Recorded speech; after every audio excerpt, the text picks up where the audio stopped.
안녕하세요. 수익의 달인 수달스탁입니다. 2020년 9월 8일 특징주 리뷰 시간입니다. 자, 오늘 장 어떻게 매매 잘 마무리하셨나요? 오늘 5장 막판에 조금 코스닥에 투매가 나와가지고 매매가 마무리에 가서 조금 어려워진 그런 날이었네요. 그래도 아무래도 오늘 제가 추천주 리뷰해줬던 종목 중에 이제 한일단조요 친구 굉장히 재밌는 파동도 나오고 해서 참고해서 보셨던 분들은 그래도 재미 좀 보시고 즐겁게 매매하신 날이 아닐까 조심스럽게 추측을 해봅니다. 자, 그리고 오늘은 어떻게 잘 마무리가 되었다면 내일도 또 우리가 즐겁게 매매를 해야 되니까 매매하시는데 재밌는 종목 참고하시라고 오늘의 특징주 초록뱀이라는 녀석으로 가져왔습니다.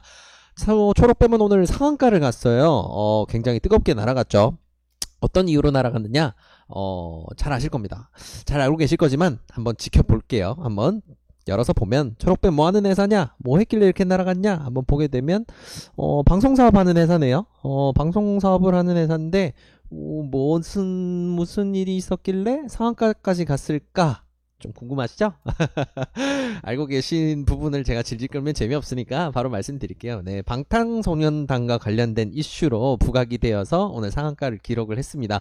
자, 방탄소년단 지금 전 세계에서 너무 굉장히 이제 한국인들에게 이제 국뽕이라고 하는 이제 애국심까지 생기게 할 정도로 굉장히 좋은 성적 전 세계에서 거두고 있죠. 굉장히 이제 너무 좋은 사례를 보여주고 있는데 그만큼 천문학적인 수익을 거둬들이는 조직으로 거듭났습니다. 이제 조직이라고 하니까 좀 이상하네요. 그룹이라고 할게요. 네, 보이그룹으로 거듭이 났는데 그 방탄소년단을 매니징하는 가장 중요한 회사는 빅히트 엔터테인먼트라는 회사예요. 그리고 빅히트 엔터테인먼트는 방탄소년단과 방탄소년단을 매니징하면서 이제 굉장히 큰 회사인데 지금 상장을 눈앞에 두고 있습니다. 그러다 보니까 상장 이슈 그리고 방탄소년단 이슈에서 이것과 관련된 회사다라고 하면 스쳐도 날아가요. 이제 그런 상황이 나오다 보니까 시장에서 굉장히 재밌는 파동들 많이 나오고 있는데 그런 관련주로서 분류가 되면서 오늘 부각이 크게 된 종목이 바로 초록뱀. 그래서 오늘 상한가를 갔구나 기억하시면 좋을 것 같아요. 자, 그러면 우리는 이 초록뱀의 사업 내용을 볼 게 아니고 일단은 방탄소년단과 그럼 어떻게 관계가 되어 있느냐, 그럼 초록뱀 말고 관계되는 회사는 없을까 한번 정리해 보는 것도 좋을 것 같아요. 그래서 빠르게 한번 간단하게 정리를 해 보게 되면 자, 확대를 해서 내용을 한번 보도록 할게요. 자, 요렇게 관계도 중요한 부분 꼽을 수 있겠네요. 여기 앞에 보이는 이 회사가 굉장히 중요한데 요 귀여운 녀석 저희 수달스탁이고요. 이 친구는 그냥 우리 잠깐 들어가 있다 정도 기억하시면 좋을 것 같습니다. 자, 중간에 있는 이 빅히트 엔터테인먼트라는 녀석, 방탄소년단을 데리고 있는 우리나라 지금 최고의 엔터사로 아마 거듭나게 될 텐데 일단 요 친구 간단하게 설명을 드리면 요 친구는 2019년도 기준으로 이미 SM, YG, JYP 이 3사의 영업이익을 전부 합친 것보다 이미 영업이익이 더 커요. 굉장하죠? 네. 아직 상장도 안 한 친구인데, 그리고 방탄소년단 하나를 가지고 있다라고 봐도 무방할 정도의 기업인데 대단합니다. 그리고 SM 같은 경우에는 시총이 지금 9천억 정도 됐고요. JYP는 약 한 1.4조 정도 되고 YG는 약 한 1조 정도가 돼요. 근데 이 친구 이제 빅히트 엔터 같은 경우에는 지금 상장할 때 발행지수 기준으로 해서 공모가 최상단을 받았다라고 하면 그때 기준으로 시총이 약 4.8조, 아마 아침에 상장 당일날 날아가는 것까지 생각하면 최소한 5조 이상은 바로 이제 기업 가치로 인정을 받을 것 같은데 이미 SM, JYP, YG로 대표되는 우리 주요 엔터 3사를 합친 것보다 몸집이 더 커지죠. 네, 그만큼 큰 회사고 이번에 이제 하반기에 가장 큰 대여로 분류가 되는 게 이 빅히트 엔터의 상장입니다. 그래서 이 빅히트랑 연관이 되어 있다라고 하면 굉장히 좋은 이슈를 받게 되는데 지금 초록뱀 여기 보이죠? 초록뱀뿐만 아니고 이렇게 재밌는 회사들이 있어요. 그래서 회사들 어떻게 관계가 되어 있나 간단하게 한번 짚어보고 넘어가도록 할게요. 일단은 자, 일단 이렇게 왼쪽 오른쪽 이렇게 제가 분류를 해둔 이유가 있어요. 뭐냐면 왼쪽은 빅히트 엔터의 지분을 가지고 있는 게 연관이 된 거고요. 오른쪽 같은 경우에는 좀 애매하게 연관이 되어 있는 기업들입니다. 전부 다 이제 다 상장사들이죠. 그래서 빅히트 엔터 이슈가 발생하면 주가가 항상 요동치는 친구들 가장 주요한 5종목 제가 이제 정리를 해드린 건데 일단 넷마블 같은 경우에는 빅히트의 지분을 25.1% 보유하고 있는 이대주주입니다. 그래서 실제 지분을 가지고 있냐에서는 넷마블이 가장 정확해요. 빅히트 엔터의 지분을 가지고 있는 종목이라고 기억하시면 될 것 같고요. 그리고 DPC 항상 같이 따라 움직이는데 이 친구 같은 경우에는 DPC의 자회사인 이제 스틱 인베스트먼트라는 회사가 있어요. 근데 투자회사인데 이 회사가 스틱 스페셜 시츄에이션 1호 펀드라는 펀드를 통해서 빅히트 엔터 지분 12.24%를 보유를 하고 있습니다. 와, 12.24% 굉장히 많이 가지고 있네라는 생각이 들 수가 있는데 말씀드렸다시피 펀드고요. 펀드 운영사가 스틱 인베스트먼트인 거죠. 그러면 스틱 인베스트먼트가 진짜로 가지고 있는 지분은 얼마냐라고 하면 한 2% 정도 가지고 있다라고 보시면 돼요. 그리고 2%를 가지고 있는 거는 DPC가 가지고 있는 게 아니고 DPC는 스틱 인베스트먼트를 가지고 있는 거죠. 이런 식으로 고리고리로 연결이 되어 있다. 그래서 지분을 가지고 있긴 한데 그렇게 강하진 않습니다. 네. 근데 여기까지는 그래도 지분을 가지고 있어요. 근데 좀 재밌는 거, 자, 오른쪽 초록뱀 같은 경우에는 어떻게 엮여 있느냐? BTS 관련된 드라마를 제작한다. 라는 그 부분 하나 딱 그 하나 엮여 있습니다. 네, 그렇고요. 자, 밑에 있는 LB 세미콘 이 친구 같은 경우에는 LB 인베스트먼트라고 하는 투자 회사 굉장히 큰 VC죠. 이쪽 이런 관계사인데 LB 인베스트먼트가 방탄 지분을 가지고 있었습니다.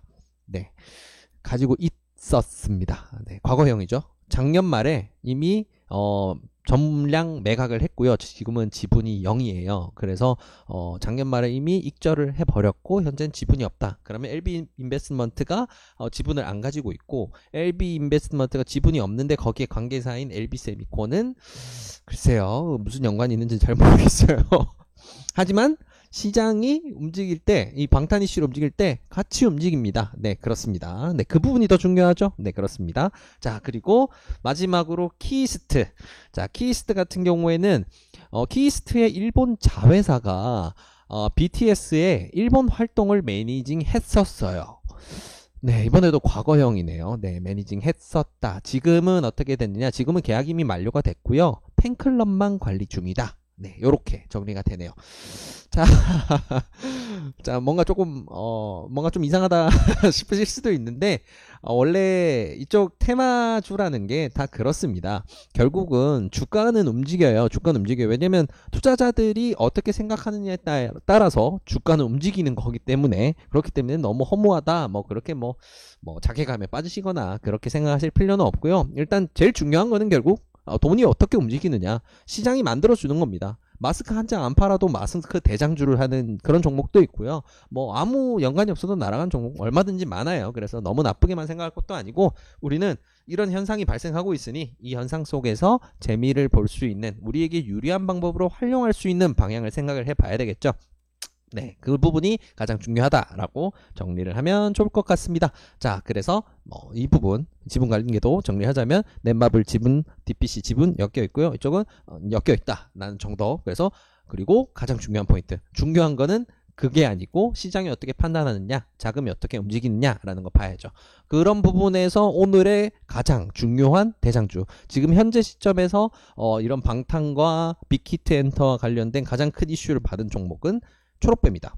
요게 가장 중요한 포인트예요. 시장의 돈이 초록뱀을 선택을 한 겁니다. 네, 그럼 우린 초록뱀을 봐야죠. 네, 그래서 오늘 특징주로 초록뱀을 가져오게 됐습니다.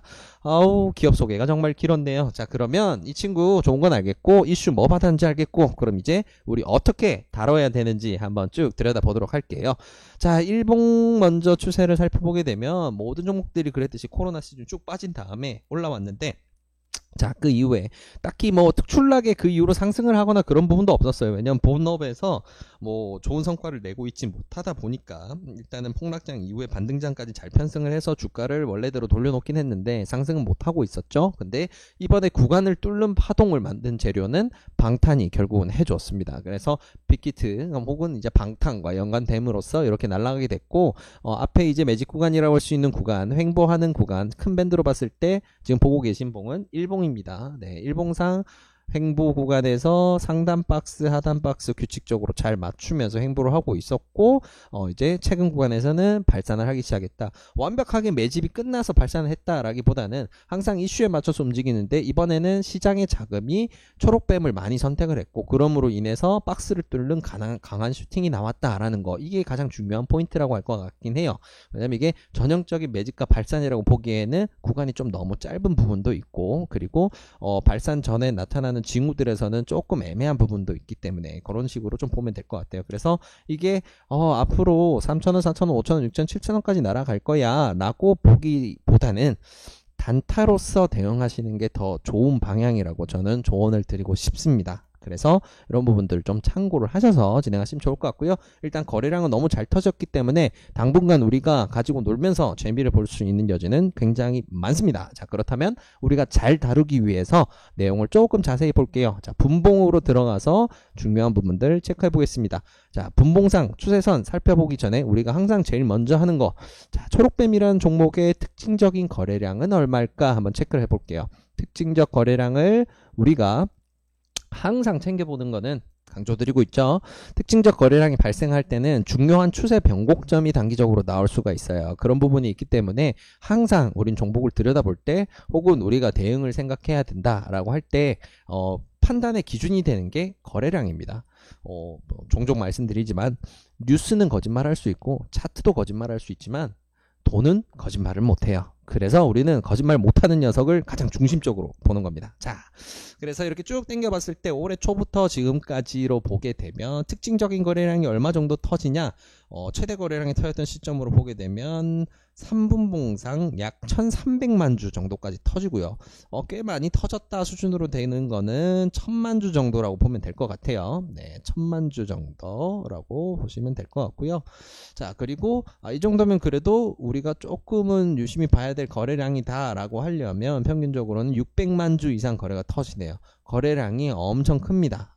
엄청 커요. 굉장하게 거래가 활발하게 되는 종목이고, 그만큼 우리가 이제 그런 식으로 표현하죠. 천하제일 단타 대회라고 하는데, 그런 이제 단타 수급들이 굉장히 강하게 들어왔다 빠지는 그런 형태들이 많이 나타나요. 그래서 앞에 나타났던 중요 파동들 보게 되면 중요 거래량까지 달성하고 나면 엄청 강하게 빠집니다. 강하게 빠지고 강하게 빠지고, 올라가는 추세가 있더라도 수익만으로 가져가기에는 너무 이 구간이 크기 때문에 반드시 대응을 해야 된다는 거. 그래서 특징적 거래량과 이 종목의 특징을 보게 되면, 특징적 거래량 터지면 나는 이 종목 전량이든 분할이든 익절 대응한다. 혹은 이런 거래량이 반대로 터졌을 때는 반드시 손절 대응한다. 이렇게 대응의 기준으로 이거는 반드시 삼아야 된다라는 거 기억하시면 좋을 것 같아요.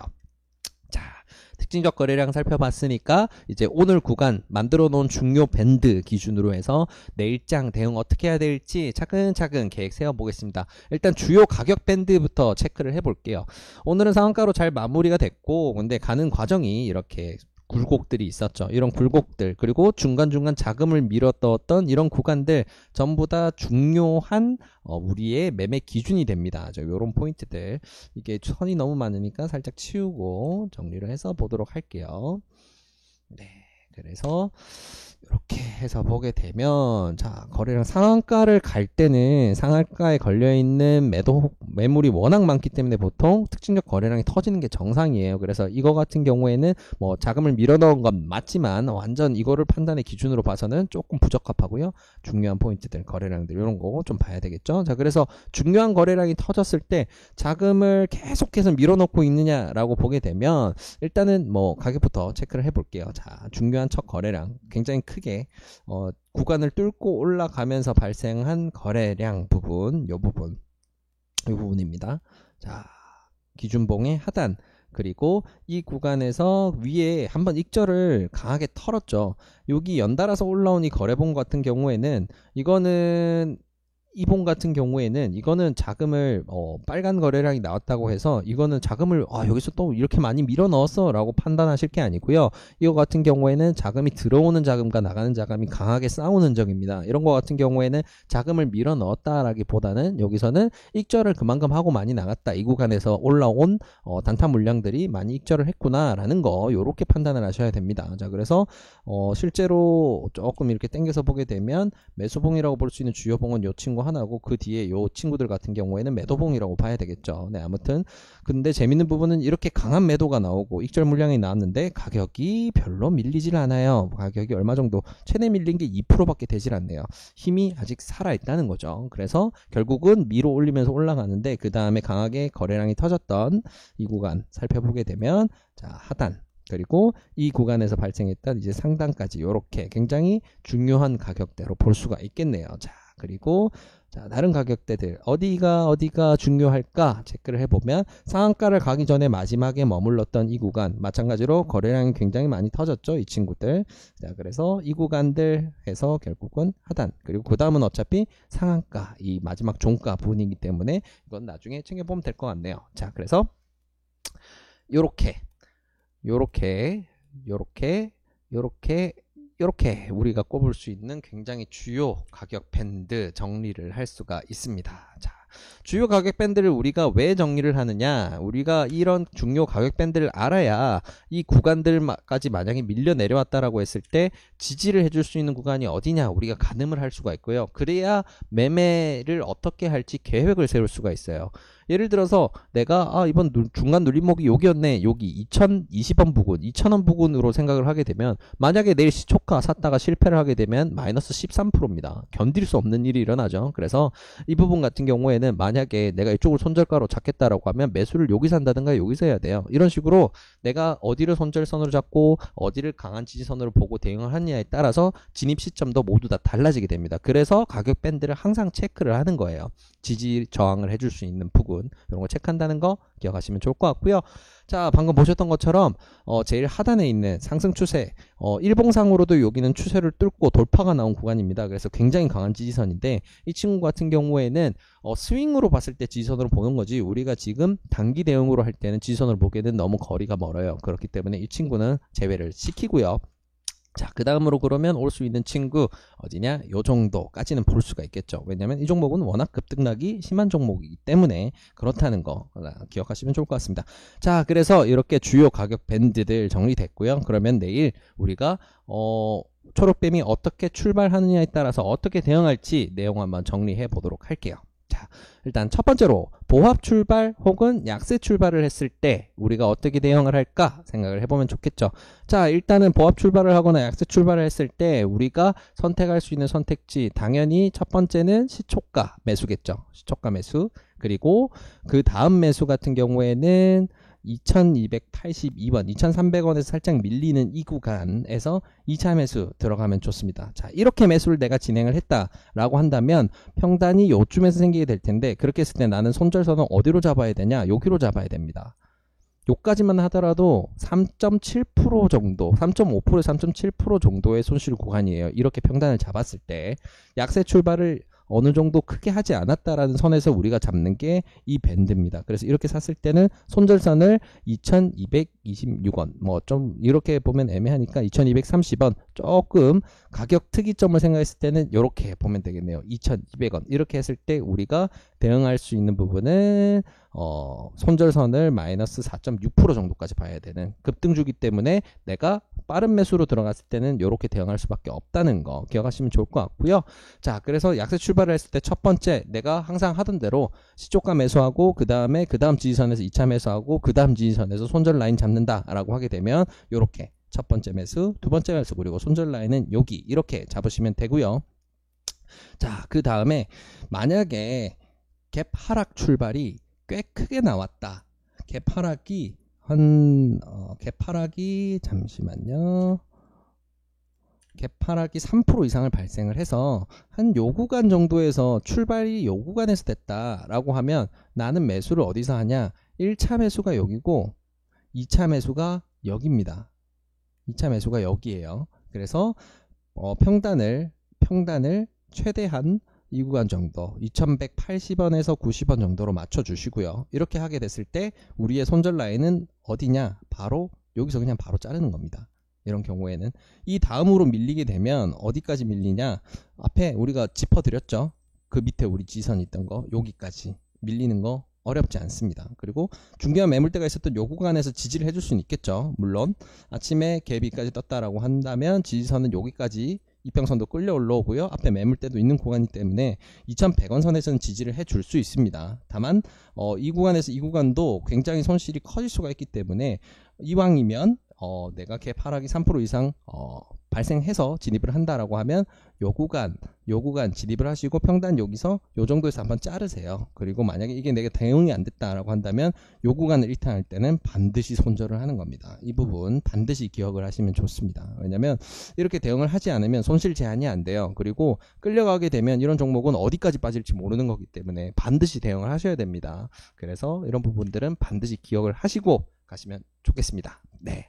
자, 그러면 우리가 내일 잘 안 풀렸을 때만 기준으로 지금 우리가 생각을 하고 있는데, 내일은 보합 혹은 상승으로 출발을 했다. 일단 갭 상승으로 출발을 했다라는 걸로 정리를 해서 대응 기준을 세우게 되면, 자, 갭 상승을 하게 되면 요 구간이죠. 얼마나 더 많이 뜰지 몰라요. 뭐 3%가 뜰지 5%가 뜰지 뭐 10% 15% 이상이 떴다라고 할 수도 있겠죠. 자, 일단 갭이 5% 미만으로 떴을 때 우리가 대응을 할 방법 일단 생각을 해보면, 일단 시초가 매수, 그 다음에 2차 매수는 오늘 종가 상한가였던 이곳에서 하고, 최종 평단 이후에 요 부분 이후에 1, 2% 정도, 한 2% 정도 더 밀리게 되면 바로 손절을 하는 겁니다. 이제 요렇게 대응을 해야 돼요. 왜냐면 지지선이 이 위에서 출발했을 땐 지지선이 오늘 상한가 마감했던 2345원 이거밖에 없어요. 그래서 이게 한번 깨지게 되면 이다음부터는 공포심리가 자극이 되기 때문에 2200원까지 빠지는 거는 정말 순식간입니다. 이제 그런 현상이 발생하기 때문에 손실 제한으로 두는 거. 자, 정리할게요.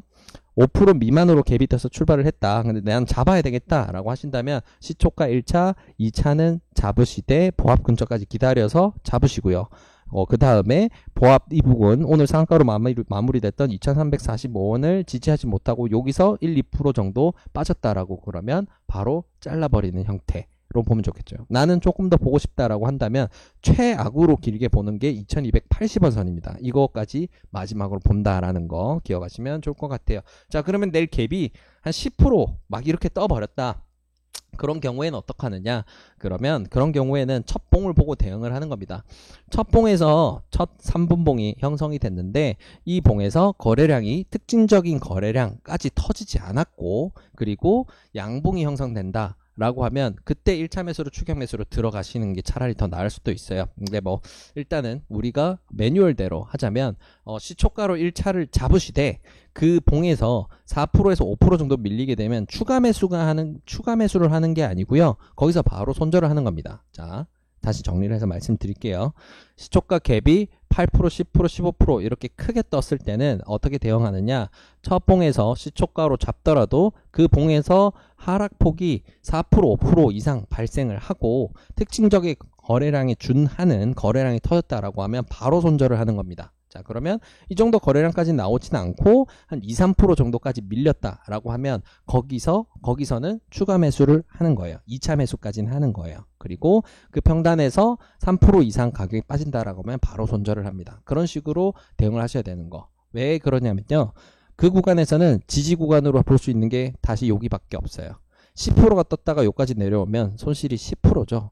그거 다 맞고 앉아 있으면 감당이 안 됩니다. 네, 그런 부분 때문에 이렇게 손실 제한을 철저히 하면서 대응을 해야 된다는 거 기억하시면 좋을 것 같습니다. 자, 오늘 이렇게 초록뱀 어떤 종목이고 BTS 그리고 뭐 빅히트 엔터와 어떻게 엮여 있는지 우리 쭉 알아봤는데요. 자, 그러면 정리를 하도록 할게요. 자, 초록뱀 같은 경우에는 미디어 방송 사업을 하는 회사고요. 빅히트 엔터와는 이제 방탄 관련 드라마 제작으로 엮여 있습니다. 하지만 뭐 그것과 관련된 굉장한 실적이 나온 상황은 아니기 때문에 그야말로 엮여 있다라는 거. 하지만 시장에서는 가장 간택을 받았기 때문에 지금 빅히트 관련 대장주로 오늘 치고 나갔다라는 거 기억하시면 될 것 같고요. 자, 그래서 내일 대응을 할 건데, 자, 그러면 내일 보합 출발을 하거나 작은 약세 정도로 출발을 했다라고 하면 나는 어떻게 대응을 할 것인가 라는 부분 정리를 해보면, 오디오 문제로 잠깐 끊겼네요. 죄송합니다. 다시 이어서 할게요. 자, 내일 그래서 보합 출발 혹은 약세 출발을 했을 때 난 어떻게 대응하느냐? 1차 매수는 시초가 부근에서 하시고 2차 매수는 마찬가지로 첫 번째 지지 구간인 부근에서 한다라고 결정을 하시면 될 것 같습니다. 자, 그 다음에 나는 손절선을 어디로 보느냐? 바로 2,200원 부분까지 지지를 보고 대응을 한다는 거. 그래서 최대한 이 부분 같은 경우에 급등주기 때문에 손절선을 아무리 짧게 잡아도 한 4%에서 5% 정도까지는 마이너스가 나올 수가 있다는 거. 그래서 이 부분에 좀 감당을 하실 분만 들어가시는 방향이 가장 좋을 것 같습니다. 자, 그리고 내일 출발을 했는데 약세 출발이 생각보다 만약에 좀 커서 개파락을 3% 이상으로 했다라고 하면 출발 지점이 이 정도로 되게 되는데, 그 경우에는 우리는 어떻게 대응하냐? 시초가 1차 그리고 2차 매수는 2,200원 근처, 그리고 여기를 이탈을 한다면 바로 자르는 게 좋지만 난 좀 더 보고 싶다 라고 하신다면 2,150원을 손절선으로 잡고 대응을 하시는 방향을 추천을 드립니다. 자, 그리고 이번에는 상승을 한다 생각해 봐야 되겠죠. 보합 혹은 강세 출발을 했을 때 5% 미만으로 갭이 떠서 출발했을 때 어떻게 대응하느냐? 1차 매수는 시초가로 하시되 2차 매수는 보합 근처에서 하는 겁니다. 그리고 손절 라인은 2,280원 이탈 시 손절, 이렇게 대응을 하시면 되고요. 그 다음에 만약에 갭이 너무 크게 텄다, 5% 이상 10%, 15% 이렇게 갭이 떴다라고 한다면 첫 봉에서 거래량과 추세에 맞춰서 대응을 한다라는 거, 그렇게 기억하시면 좋을 것 같습니다.